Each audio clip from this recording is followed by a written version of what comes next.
আজকে আমি একটা তরল সার বানিয়ে আপনাদেরকে দেখাবো, যে তরল সারটা আপনারা হয়তো অনেকের ভিডিওতে এখন আপনারা দেখে থাকবেন। তো সেই তরল সারটা আমি কিন্তু এখন বানিয়ে দেখলাম, সত্যি কিন্তু খুব কাজের একটা জিনিস।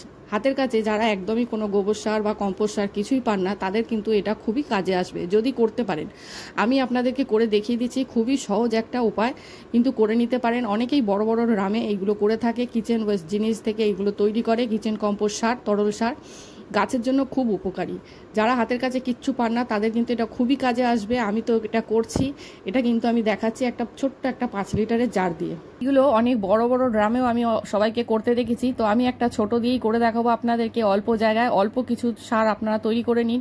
আর এখন সবারই ছোট ছোট ফ্ল্যাট, ছোট জায়গা, তার মধ্যে কিন্তু ছোট্টভাবে এই যদি আমরা জৈব সার তৈরি করতে পারি, আমাদের যে কটা গাছ আমরা লাগাই অল্প কিছু, তার মধ্যে কিন্তু হয়ে যাবে। আমার হয়ে যাচ্ছে যখন, আপনাদেরও হয়ে যাবে।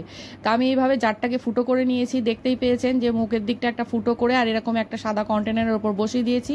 এরপর আমি বাগান থেকে যা আমার পাতা, যা আগাছাগুলো আমার বের হয় সেগুলো সব দিয়ে দেবো। এছাড়াও কিন্তু সবজির খোসা দিয়ে দেবো, আলুর খোসা, টমেটোর খোসা, এছাড়া যা যা খোসা আছে সব দিয়ে দেবো, কলার খোসা, চা পাতা সব কিন্তু আপনারা দিতে পারেন। শুধু এর মধ্যে একটাই দিবেন না, যে কোনো টক জাতীয় জিনিস, আমের খোসা বা কোনো লেবুর খোসা। এগুলো টক জাতীয় জিনিস কিন্তু আমরা গাছে বারবার ব্যবহার করতে পারি না, তাই জন্য ওইটা দেবেন না। এছাড়া কিন্তু আপনারা সমস্ত রকমের খোসা এর মধ্যে দিতে পারেন। আমি কিছু পেঁয়াজের খোসাও দিয়ে দিচ্ছি, এখানে আদার খোসা, যে কোনো রকম ফলের খোসা সব রকম দিতে পারেন। আমি একটু একটু করে জমাতে জমাতে দেখুন প্রায় জারটা অর্ধেক হয়ে আসছে। কিছুদিন পরে এখান থেকে দেখবেন এগুলো পচতে থাকবে, আর এখান থেকে জল আস্তে আস্তে করে এখান থেকে কম্পোস্ট সার সেটা কিন্তু বেরিয়ে আসতে থাকবে। আর সেটাই আমাদের গাছের জন্য দরকার। দেখুন আমি আস্তে আস্তে প্রায় ভর্তি করে ফেলেছি, প্রায় 1 মাস মতন হয়ে গেছে। আর একটু এরকম চাপা দিয়ে রাখতে হবে, নালে কিন্তু হয়তো পোকা লেগে যেতে পারে।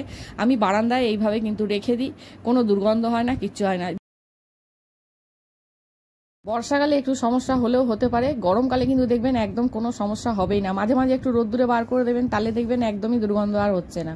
এইভাবে কিন্তু যখন আমরা টবে দেব, তখন তার আগের দিন আমি একটু মাটিটা খুঁচিয়ে নিচ্ছি। মাটিটা খুঁচিয়ে একটু টবের মাটিটা আলগা করে নিতে হবে, কারণ অনেক সময় কিন্তু এই মাটিগুলো শক্ত হয়ে জাম হয়ে বসে থাকে। আর তখন আমরা গাছে যাই সার দিই না কেন, সেই সার কিন্তু গাছের প্রতিটা শিকড় অবধি পৌঁছায় না, মাটির নিচে অবধি যায় না, আস্তে আস্তে কিন্তু পাশ থেকে বেরিয়ে যায়। তাই জন্য মাটিটা একটু খুঁচিয়ে নেওয়াটা কিন্তু খুবই দরকার। আর দেখুন আমি এবার নিয়ে চলে এসেছি, প্রায় 1 মাস হয়ে গেছে। 1 মাস এখন তো লাগবেই না, বর্ষাকালে খুব তাড়াতাড়ি কিন্তু এটা ডিকম্পোস্ট হয়ে যায়। তা আমি দেখতে পাচ্ছেন নিয়ে এসেছি, কোনো কিন্তু পোকা নেই, কোনো দুর্গন্ধ নেই, কিচ্ছু নেই এইভাবে।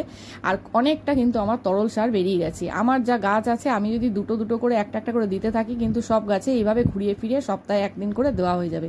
তবে এটা বেশি বারবার দেওয়া যাবে না, সপ্তাহে 1 বার আমরা কিন্তু এভাবে দিতে পারি, তাহলেই কিন্তু গাছে আর কোনো রকম সারের দরকার পড়বে না। দেখুন ওই ফুটোটা দিয়ে কি কত সুন্দর একটু তরল সার, জৈব সার বের হয়ে এসছে।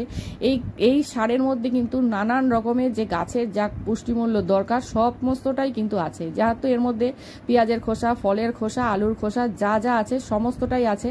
তা আমি যখন গাছে দেব, তখন কিন্তু আমি এইভাবে 1 গ্লাস বার করে নিয়েছি। আর এই গাছটাতে আমি অনেক দিন কোনো খাবার দিইনি, তাই জন্য আমি এটা পুরো একদম এইভাবে লিকুইডটা ঢেলে দিচ্ছি, এতে কোনো রকম জল মেশাবো না। আর এইভাবে কিন্তু আপনারা দেখতে পাবেন, 1 সপ্তাহ দিয়েছি, গাছের চেহারা আপনারা নিজেরা দিয়েই দেখতে পাবেন। প্রচুর ফুল আসবে, আর একটা কুড়িও ঝরে পড়ে যাবে না, আর প্রচুর গাছে ফুল আসবে।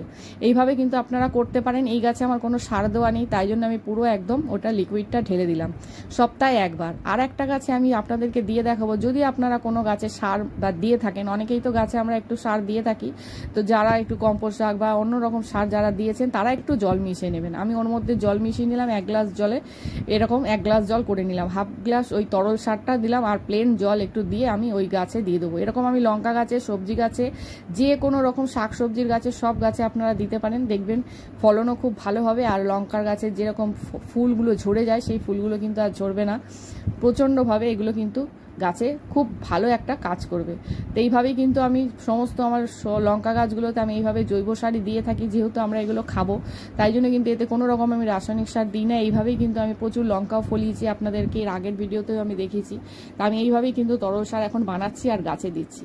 নানান রকম সার কিছু কেনার দরকার নেই, অনেক সময় আমিও পাই না এই ডিকম্পোস্ট সার, কিন্তু আমরা যদি বানিয়ে নিতে পারি, তাহলেই কিন্তু গাছের দেখবেন প্রচুর পরিমাণে ফুল পাবেন।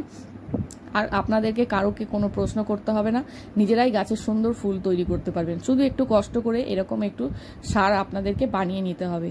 তরল সারটা আমি তো আপনাদেরকে দেখালাম যে এইভাবে আপনারা তরল সার বার করে গাছে আপনারা দিতে পারেন, আর কিভাবে দেবেন সেটাও দেখালাম।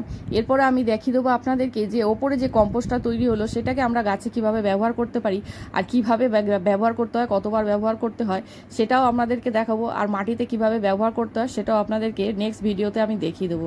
আর ওইভাবে যদি আপনারা মাটিতে মিশিয়ে নিতে পারেন তাহলেও কিন্তু আপনাদের কোনো রকম আর বাইরে থেকে ভার্মি কম্পোস্ট বা পাতা পচা সার কিচ্ছু কেনার দরকার পড়বে না, মাটিতেও ওটা মিশিয়ে দিতে পারেন আর তরল সারটা এইভাবে গাছে দিতে পারেন। তাহলে কি আপনাদের কি আর কোনো দরকার হবে কোনো সার বা কোনো রাসায়নিক সার কিছু?